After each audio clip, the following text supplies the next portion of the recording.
صحبت اللہ والوں کی اللہ سے ملوا جاتی ہے، صحبت اللہ والوں کی اپنا رنگ دکھا جاتی ہے، صحبت اللہ۔ الحمدللہ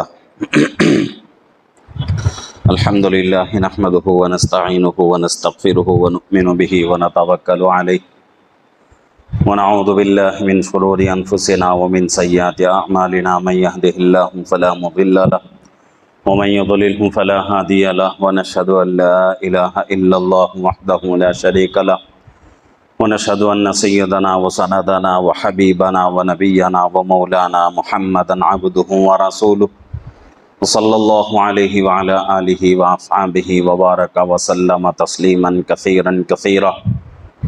اما بعد فاعوذ باللہ من الشیطان الرجیم، بسم اللہ الرحمن الرحیم۔ محمد رسول اللہ والذین معہ اشداء علی الکفار رحماء بینہم تراہم رکعا سجدا یبتغون فضلا من اللہ ورضوانا سیماہم فی وجوہہم من اثر السجود ذالک مثلہم فی التوراۃ ومثلہم فی الانجیل کزرع اخرج شطأہ فآزرہ فاستغلظ فاستوى على سوقه يعجب الضراع ليغيظ بهم الكفار،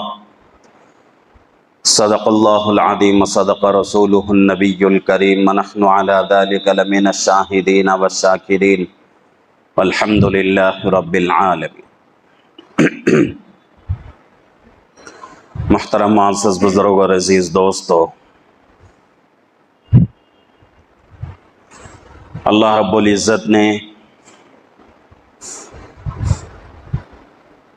انسانوں کی کامیابی کے لیے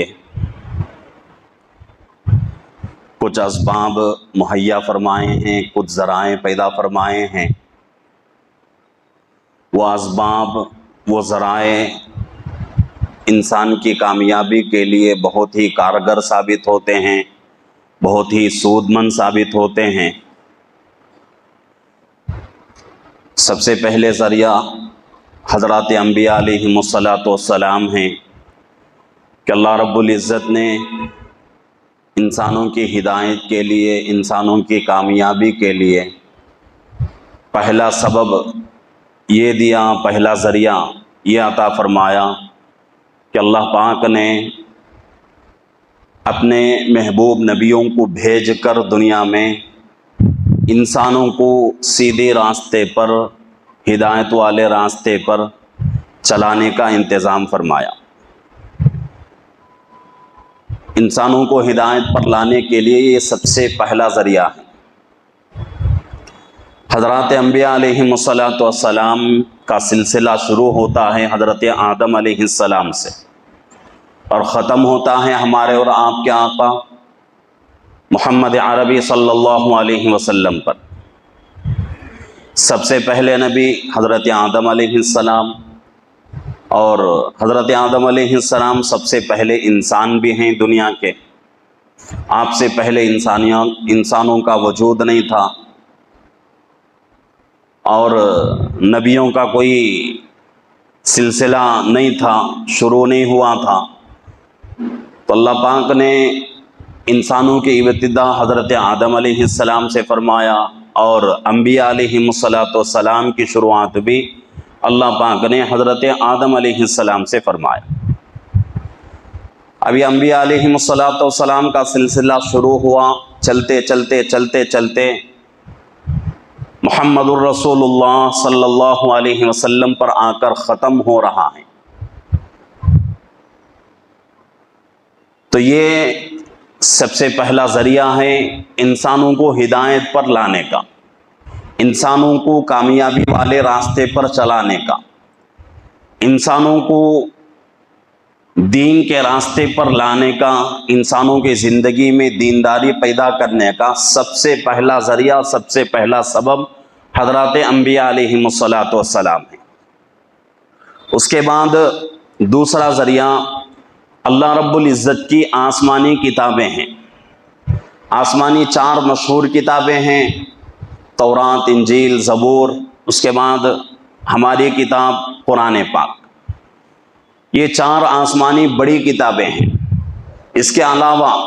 کچھ چھوٹے صحائف بھی نازل ہوئے، چھوٹی چھوٹی کتابیں نازل ہوئی جن کی تعداد مکمل طریقے سے بتائی نہیں گئی. 4 آسمانی کتابوں کا تو تذکرہ موجود ہے، لیکن صحائف کا تذکرہ تو موجود ہے. مکمل طریقے سے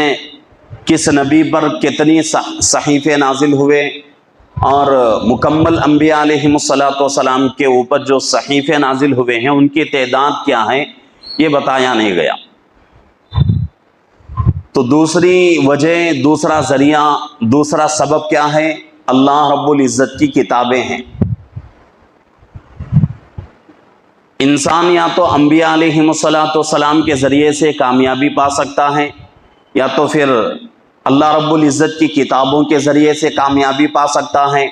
ہدایت والے راستے پر آ سکتا ہے، جس کی زندگی میں دینداری آ سکتی ہے. اس کے بعد اس امت کے لیے اللہ رب العزت نے ایک اور ذریعہ عطا فرمایا، وہ ہے حضرات صحابہ رضی اللہ عنہم اجمعین کی جماعت ہے. حضرات صحابہ رضی اللہ عنہم کی مقدس جماعت ہے، جس کو اللہ رب العزت نے اس جماعت کو آنے والی نسلوں کے لیے ہدایت کا ذریعہ بنایا. ہدایت کے لیے اللہ رب العزت نے آنے والی نسلیں، آنے والی انسانیت جو ہے آئندہ جو آ رہی ہے، اس کی ہدایت کا اللہ رب العزت نے حضرات صحابہ کو ذریعہ بنایا. اللہ کے نبی پاک صلی اللہ علیہ وسلم کے بعد آپ کا مشن آگے بڑھانے والے حضرات صحابہ کی مقدس جماعت ہے. اگر حضرات صحابہ کو بیچ سے ہٹا دیا گیا تو دین ہم تک پہنچنے کے لیے بہت ہی مشکل ہو جائے گا. حضرات صحابہ رضی اللہ عنہم اجمعین کی مقدس جماعت درمیان میں آتی ہیں اللہ کے نبی صلی اللہ علیہ وسلم اور ہمارے. اللہ کے نبی پاک صلی اللہ علیہ وسلم جو شریعت لے کر آئے تھے دنیا میں، جو دین لے کر دنیا کے اندر آئے تھے، اس شریعت کو، اس دین کو ہم تک پہنچانے کا ذریعہ حضرات صحابہ ہیں. تو اس امت کے لیے اللہ رب العزت نے ایک اور بڑا ذریعہ عطا فرمایا، وہ ہے حضرات صحابہ کی مقدس جماعت. اللہ رب العزت قرآن پاک میں حضرات صحابہ کی تعریف کر رہے ہیں. محمد الرسول اللہ، محمد صلی اللہ علیہ وسلم اللہ کے رسول ہیں. والذین معہ اشداء علی الکفار، اور محمد الرسول اللہ صلی اللہ علیہ وسلم کے ساتھ جو لوگ ہیں، جو جماعت ہیں، وہ جماعت، وہ لوگ کفار کے اوپر بہت بھاری ہیں. والذین معہ اشداء علی الکفار، کفار کے اوپر وہ جماعت بہت بھاری ہے. رحماء بینہم، اور آپس میں ایک دوسرے سے بہت رحم دل سے رہتے ہیں. کفار کے لیے تو بھاری ہیں لیکن ایک دوسرے کے لیے رحم دل ہیں. تراہم، تم دیکھو گے، کیا دیکھو گے؟ حضرات صحابہ کی مقدس جماعت کو تم لوگ دیکھو گے رکعا، رکوع کرتے ہوئے، سجدہ اور سجدہ کرتے ہوئے، یبتغون فضلا من اللہ ورضوانا، اور اللہ کا فضل تلاش کرتے ہوئے. تو یہ حضرات صحابہ کی تعریف اللہ رب العزت قرآن پاک میں فرما رہے ہیں. اور حضرات صحابہ ہمارے لیے راہ عمل ہیں، ایک نمونہ ہیں. اللہ کے نبی پاک صلی اللہ علیہ وسلم فرماتے ہیں حدیث پاک کے اندر کہ میرے صحابہ آسمانوں کے ستاروں کے مانند ہیں. اصحابی کالنجوم، میرے صحابہ ستاروں کے مانند ہیں. بِأَيِّهِمْ اقتدیتم، میرے صحابہ میں سے جس کی بھی تم اقتدا کرو گے، جس کے پیچھے تم چلو گے، جس کی بھی تم لوگ اتباع کرو گے، بِأَيِّهِمْ اِهْتَدَيْتُمْ، کہ تم کیا ہو جاؤ گے؟ ہدایت والے راستے پر چلے جاؤ گے اور تم کامیاب ہو جاؤ گے اور ہدایت کا تمہیں ایک راستہ مل جائے گا۔ تو قرآن سے بھی ثابت ہو رہا ہے، حدیث سے بھی ثابت ہو رہا ہے کہ حضرات صحابہ ہمارے لیے راہ عمل ہیں، ہدایت کا ذریعہ ہیں، کامیابی کا ایک بہت بڑا ذریعہ حضرات صحابہ ہیں۔ حضرات صحابہ نے اللہ کے نبی پاک صلی اللہ علیہ وسلم سے شریعت کو لیا، دین کو لیا اور ہم تک پہنچایا۔ حجۃ الوداع کے موقع پر 1.25 لاکھ صحابہ کی جماعت موجود ہے حج کے موقع پر، اور اس موقع پر اللہ کے نبی صلی اللہ علیہ وسلم نے صحابہ سے پوچھا کہ اے میرے صحابہ یہ بتاؤ کہ اللہ رب العزت کے طرف سے جو دین مجھے دیا گیا ہے وہ دین میں نے تم تک پہنچایا ہے یا نہیں؟ تو حضرات صحابہ نے کہا کہ اللہ کے رسول صرف پہنچایا نہیں بلکہ اس پورے دین کے اوپر آپ نے عمل کر کے دکھایا ہے۔ اللہ کے نبی صلی اللہ علیہ وسلم نے فرمایا صحابہ تم گواہ رہنا کہ اس بات کے تعلق سے کہ اللہ کا دین میں نے صحیح طریقے سے، مکمل طریقے سے جو اللہ نے میرے اوپر نازل کیا ہے اس کو میں نے آپ تک پہنچا دیا ہے۔ حضرات صحابہ کا مقام و مرتبہ سب سے اونچا ہے۔ پورے دنیا کے انسانوں میں انبیاء علیہم السلام کا مقام و مرتبہ بہت اونچا، اور ان انبیاء علیہم السلام میں، ان نبیوں میں ہمارے اور آپ کے آقا محمد عربی صلی اللہ علیہ وسلم کا مقام و مرتبہ اور بھی اونچا۔ اس کے بعد دوسری جو جماعت ہے وہ حضرات صحابہ کی جماعت ہے کہ نبیوں کو چھوڑ کر دنیا کے تمام انسانوں میں سب سے بڑا مقام و مرتبہ حضرت ابوبکر صدیق رضی اللہ عنہ کا، اس کے بعد حضرت عمر رضی اللہ عنہ کا، اس کے بعد حضرت عثمان غنی رضی اللہ عنہ کا، اس کے بعد حضرت علی رضی اللہ عنہ کا، اس کے بعد اور بھی مختلف صحابہ کا مقام آتا ہے کہ نبیوں کو اگر نکال دیا جائے، نبیوں کی جماعت کو ہٹا دیا جائے تو اس کے بعد دنیا کے تمام انسانوں میں سب سے اونچا مقام و مرتبہ اگر کسی کا ہے تو وہ حضرات صحابہ کا ہے۔ حضرات صحابہ سے کوئی آدمی 1 انچ آگے نہیں جا سکتا، 1 انچ تو بہت دور کی بات، 1 دھاگے کے برابر بھی کوئی آدمی آگے نہیں بڑھ سکتا۔ حضرت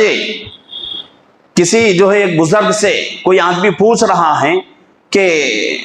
کیا فرماتے ہیں آپ حضرت عمر بن عبدالعزیز رحمۃ اللہ علیہ کے بارے میں اور حضرت خالد بن ولید رضی اللہ عنہ کے بارے میں؟ حضرت خالد بن ولید رضی اللہ عنہ صحابی رسول ہیں، سپہ سالار ہیں، اور بہت جو ہیں ہمت والے، اور جدھر بھی آپ جماعت لے کر جاتے تھے جنگ کے لیے ناکام نہیں ہوتے تھے، ہر جنگ میں آپ کو کامیابی ملی۔ بہت اونچے صحابی ہیں حضرت خالد بن ولید رضی اللہ عنہ، جن کو اللہ کے طرف سے، اللہ کے نبی پاک صلی اللہ علیہ وسلم کے طرف سے لقب دیا گیا کہ حضرت خالد بن ولید رضی اللہ عنہ اللہ کے تلوار ہیں۔ اتنے اونچے صحابی۔ کسی نے پوچھا کہ حضرت عمر بن عبدالعزیز رحمۃ اللہ علیہ کا مقام و مرتبہ زیادہ ہے یا حضرت خالد بن ولید رضی اللہ عنہ کا مقام و مرتبہ زیادہ ہے؟ حضرت عمر بن عبدالعزیز رحمۃ اللہ علیہ حضرت عمر رضی اللہ عنہ کے بچوں میں ہیں۔ حضرت عمر رضی اللہ عنہ آپ کے پردادا لگتے ہیں۔ حضرت عمر بن عبدالعزیز رحمۃ اللہ علیہ بہت اونچے، بہت فضیلت والے بزرگ، اور مسلمانوں کے ایسے امیر تھے، ایسے خلیفہ تھے کہ آپ جب خلافت پر بیٹھے، آپ کو جب امیر بنایا گیا مسلمانوں کا، تو اتنا جو ہے عدل و انصاف کے ساتھ آپ نے حکومت فرمائی، اور وہ زمانہ حضرت عمر بن عبدالعزیز رحمۃ اللہ علیہ کا پوری دنیا جانتی ہے کہ تاریخ کی کتابوں میں لکھا ہوا ہے کہ آپ کے زمانے میں ایک ہی جماعت میں، ایک ہی بھیڑ میں بھیڑیا بھی اور دوسرے جانور بھی دانا اور گھاس چرا کرتے تھے۔ بھیڑیے کو ہمت نہیں ہوتی تھی کہ کسی جانور کے اوپر لپکے، کسی جانور کے اوپر پنجہ مارے، تو انسانوں سے ہٹ کر جانوروں تک اس کے آثار، جانوروں کے اوپر اس کی جو ہے علامتیں ظاہر ہوتی تھی حضرت عمر بن عبدالعزیز رحمۃ اللہ علیہ کے۔ اور یہ اتنے بڑے اللہ والے تھے کہ حضرت عمر بن عبدالعزیز رحمۃ اللہ علیہ کے بارے میں آتا ہے، ان کے سوانح میں، ان کی سیرت طیبہ میں بات لکھی ہوئی ہے کہ ایک مرتبہ عید کا موقع آ گیا، گھر والی نے تقاضا کیا کہ بچوں کے لیے عید کا کچھ انتظام کر دیجئے، عید کے لیے کچھ اچھے کپڑوں کا انتظام کر دیجئے۔ تو حضرت عمر بن عبدالعزیز رحمۃ اللہ علیہ نے کہا کہ میرے پاس اتنی طاقت نہیں ہے کہ میں اپنے بچوں کو عید کے لیے نیا کپڑا بناؤں، میرے پاس اتنی طاقت نہیں ہے۔ اس کے بعد اپنی بیوی سے کہا کہ میں تو کچھ نہیں کر سکتا، میرے پاس اتنی طاقت نہیں ہے، لیکن ان کو میں نئے کپڑے پہنانے کے لیے اپنے آپ کو جہنم کا مستحق نہیں بنا سکتا۔ یعنی کہ مطلب یہ ہے کہ میرے پاس پیسہ نہیں ہے، اب میں ایسا بھی نہیں کروں گا کہ بھئی میرے پاس پیسہ نہیں ہے بچوں کو نیا کپڑا پہنانے کے لیے، چلو حلال حرام کی تمیز کیے بغیر اور لوگوں کے مال کو میں ہڑپ کر کے، چونکہ امیر ہیں آپ، خلیفہ ہیں،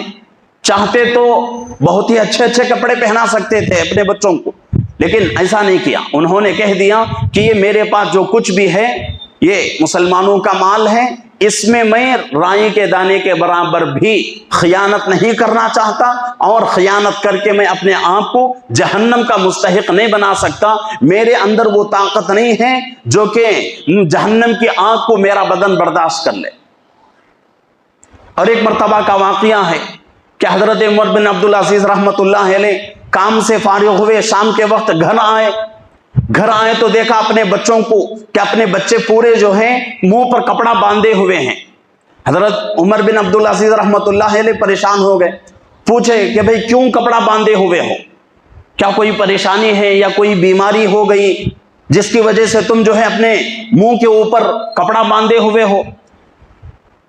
ان کے گھر والے نے کہا کہ کوئی بیماری بھی نہیں، کوئی پریشانی بھی نہیں، صرف مجبوری یہ ہے کہ گھر کے اندر کھانے کے لیے کچھ بھی نہیں ہے جس سے جو ہے بچے اپنا بھوک مٹا سکیں، اس وجہ سے گھر کے اندر کچی پیاز پڑی ہوئی تھی، اس پیاز کو چبا کر انہوں نے کھا لیا، اب ان کے منہ سے بدبو آ رہی ہے تو اس بدبو سے آپ کو تکلیف ہوگی، اس وجہ سے اپنے منہ پر کپڑا باندھے ہوئے ہیں۔ حضرت عمر بن عبدالعزیز رحمۃ اللہ علیہ کے بارے میں آتا ہے کہ آپ کو جب ابھی امیر نہیں بنایا گیا، آپ خلیفہ نہیں ہوئے، اس وقت بہت بڑے مالدار تھے، آپ بہت بڑے مالدار تھے، اور ایسے کپڑے پہنتے تھے اور ایسا عطر استعمال کرتے تھے جس راستے سے بھی حضرت عمر بن عبدالعزیز رحمۃ اللہ علیہ گزرتے تھے لوگ پہچان لیتے تھے کہ اس گلی سے حضرت عمر بن عبدالعزیز رحمۃ اللہ علیہ کا گزر ہوا ہے۔ اتنی عمدہ جو ہے عطر استعمال کرتے تھے، خوشبو استعمال کرتے تھے، لیکن جب آپ کو امیر بنایا گیا تو وہ تمام چیزیں حضرت عمر بن عبدالعزیز رحمۃ اللہ علیہ نے مسلمانوں کے لیے وقف کر دی، مسلمانوں کے لیے قربان کر دی اپنا سارا مال و دولت۔ اور اتنی غربت آ گئی ان کے گھر میں کہ پہننے کے لیے صحیح کپڑا بھی نہیں تھا، کبھی کبھی جمعہ کے خطبے کے لیے دیر ہو جاتی تھی، لوگ پوچھتے کہ کیوں دیر ہوئی، تو حضرت عمر بن عبدالعزیز رحمۃ اللہ علیہ فرماتے کہ بھئی میرے پاس پہننے کے لیے ایک ہی جوڑا ہے، اور اس جوڑے کو میں دھو کر سکھا کر پہن کر آنے میں مجھے دیر ہو جاتی ہے۔ اتنے بڑے اللہ والے، ان کے بارے میں کوئی آدمی پوچھ رہا ہے کہ حضرت عمر بن عبدالعزیز رحمۃ اللہ علیہ کا مقام و مرتبہ بڑا ہے یا حضرت خالد بن ولید رضی اللہ عنہ کا مقام و مرتبہ بڑا ہے؟ تو جواب دینے والے جواب دیتے ہیں کہ ارے تو نے جو سوال کیا ہے بہت بڑا سوال ہے، بہت اونچا سوال تو نے کیا ہے۔ حضرت خالد بن ولید رضی اللہ عنہ کی ذات کو بازو رکھو، ان کی ذات تو بہت اونچی ہے، ان کا مقام و مرتبہ بہت اونچا ہے، لیکن حضرت خالد بن ولید رضی اللہ عنہ جس گھوڑے پر سوار ہو کر جنگ میں گئے تھے، اور اس گھوڑے کے پیروں سے جو دھول اڑ کر اس گھوڑے کے ناک پر جو بیٹھی تھی دھول، حضرت عمر بن عبدالعزیز رحمۃ اللہ علیہ اس گھوڑے کے ناک پر جو جمی ہوئی دھول ہے اس دھول کے برابر بھی نہیں۔ حضرات صحابہ کا مقام و مرتبہ بہت اونچا، اتنا اونچا کہ پوری دنیا ایک طرف، ایک صحابی کی ذات ایک طرف، پوری دنیا مل کر ایک صحابی کے برابر نہیں جا سکتی۔ پوری دنیا والے اگر محنت کر لیں، کوششیں کر لیں، ایک زندگی نے ایسی ہزاروں زندگیاں لوگوں کو دی جائیں اور پوری دنیا والے مل کر ان ہزاروں زندگیوں کو ایک پل کے برابر اللہ کی نافرمانی نہ کریں اور پوری زندگی دن رات اللہ کی عبادت میں گزار لیں، تب بھی پوری دنیا ایک صحابی کے برابر نہیں ہو سکتی۔ اللہ کے نبی صلی اللہ علیہ وسلم کی طرف سے صحابہ کے بارے میں فرمایا گیا صحابہ جنتی ہیں۔ ایک ہی مجلس میں 10 صحابہ کے بارے میں اللہ کے نبی صلی اللہ علیہ وسلم خوشخبری دے رہے ہیں کہ میرے صحابہ جنتی ہیں۔ دنیا میں رہتے رہتے اللہ کے نبی صلی اللہ علیہ وسلم کی طرف سے ان کو جنت کی بشارت مل گئی۔ ایسے صحابہ، اتنا اونچا مقام و مرتبہ، اور یہ صحابہ کی مقدس جماعت ہمارے لیے ہدایت کا ذریعہ ہے، ہمارے لیے راہ عمل ہے، اور ہم میں سے اگر کوئی کامیاب ہونا چاہے تو ضروری ہے کہ ہم حضرات صحابہ کی اتباع میں زندگی گزاریں، حضرات صحابہ کو بڑا سمجھیں، حضرات صحابہ کو سب کچھ سمجھ کر ان کے اسوے کو اپنی زندگی میں لانے کی کوشش کریں، ان کے نقش قدم پر چلنے کی کوشش کریں، تب جا کر مسلمان کامیاب ہو سکتا ہے۔ اگر کوئی مسلمان ایسا ہے کہ وہ دن رات اللہ کی عبادت میں رہتا ہے، اللہ کی نافرمانی پلک جھپکنے کے برابر بھی نہیں کرتا، پوری زندگی اللہ کی عبادت میں اس کی گزر رہی ہے، لیکن حضرات صحابہ کو نہیں مانتا، حضرات صحابہ سے محبت نہیں کرتا، تو اس کی کوئی عبادت اللہ کے یہاں قبول نہیں۔ کتنی بھی بڑی عبادتیں کر لے، کتنی بھی بڑی نمازیں پڑھ لے، تسبیحات پڑھ لے، اور اپنا ہر چیز جو ہے اپنی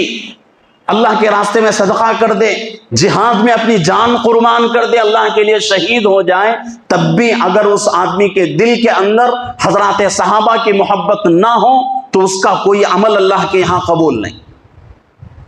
ہمارے لیے اللہ رب العزت نے حضرات صحابہ کو نمونہ بنایا ہے،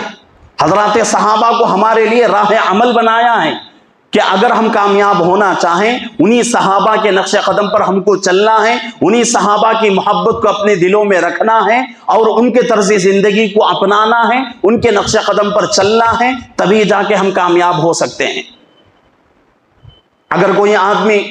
اللہ کی عبادت نہیں کرتا اور پوری زندگی اللہ کی نافرمانی کرتا رہتا ہے، لیکن اس کے دل میں حضرات صحابہ سے محبت ہے، کسی چھوٹے صحابی کو بھی اپنی جو ہے زبان سے کوئی لفظ نہیں نکالتا کسی چھوٹے صحابی کے بارے میں، تو ہو سکتا ہے اللہ رب العزت اس کی تمام زندگی کی نافرمانیوں کو معاف فرما دیں، صرف حضرات صحابہ سے محبت کی وجہ سے۔ ایسا تو ہو سکتا ہے، لیکن کوئی آدمی حضرات صحابہ سے محبت نہیں کرتا لیکن دوسری طرف پوری زندگی اللہ کی عبادت میں گزارتا ہے، اس آدمی کو اللہ معاف نہیں کرتے۔ حضرات صحابہ ہمارے لیے ہدایت کا ذریعہ ہیں، ہمارے لیے ایک نمونہ ہیں۔ ان حضرات صحابہ کی جو زندگیاں ہیں اسی طریقے سے ہماری زندگیاں بننا ہے، بنانا ہے، تب جا کے ہم کامیاب ہو سکتے ہیں۔ اللہ کے نبی صلی اللہ علیہ وسلم نے ارشاد فرما دیا، اصحابی کالنجوم بأیہم اقتدیتم اہتدیتم، جس کی بھی تم میرے صحابہ میں سے اقتدا کرو گے، اتباع کرو گے، کامیاب ہو جاؤ گے۔ تو اس لیے حضرات صحابہ سے محبت کرنا، اور یہ محبت دلی محبت ہو، صرف زبانی محبت نہ ہو۔ جس طرح ہم اپنے بچوں سے دلی محبت کرتے ہیں،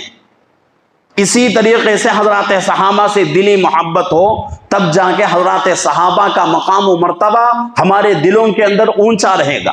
اگر ہم حضرات صحابہ سے دلی محبت نہیں کرتے تو مکمل طریقے سے ہمارے دلوں کے اندر حضرات صحابہ کا مقام و مرتبہ آ نہیں سکتا۔ تو اس لیے حضرات صحابہ سے محبت کرنے کی ضرورت ہے، حضرات صحابہ کو اپنا راہ عمل سمجھنا ہے، ہدایت کا ذریعہ سمجھنا ہے، ان کے نقش قدم پر چلنا ہے، ان کے اسوے کو اپنانا ہے، ان کے اخلاق کو، ان کی عادتوں کو اپنے اندر پیدا کرنا ہے، اپنی عبادتوں کو ان کی عبادتوں کے جیسے بنانا ہے۔ تو یہ ہمارے لیے ضروری ہے، تبھی جا کر ہم کامیاب ہو سکتے ہیں۔ اللہ رب العزت سے دعا ہے کہ اللہ رب العزت ہم تمام کو حضرات صحابہ سے سچی پکی محبت کرنے کی اور حضرات صحابہ کو ہدایت کا ذریعہ سمجھنے کی اور ان کے نقش قدم پر، ان کے اسوے کو اپنانے کی، ان کے نقش قدم پر چلنے کی اللہ مجھے بھی، آپ کو بھی، ساری امت کو اس کی توفیق عطا فرمائے۔ آمین۔ وآخر دعوانا الحمدللہ رب العالمین۔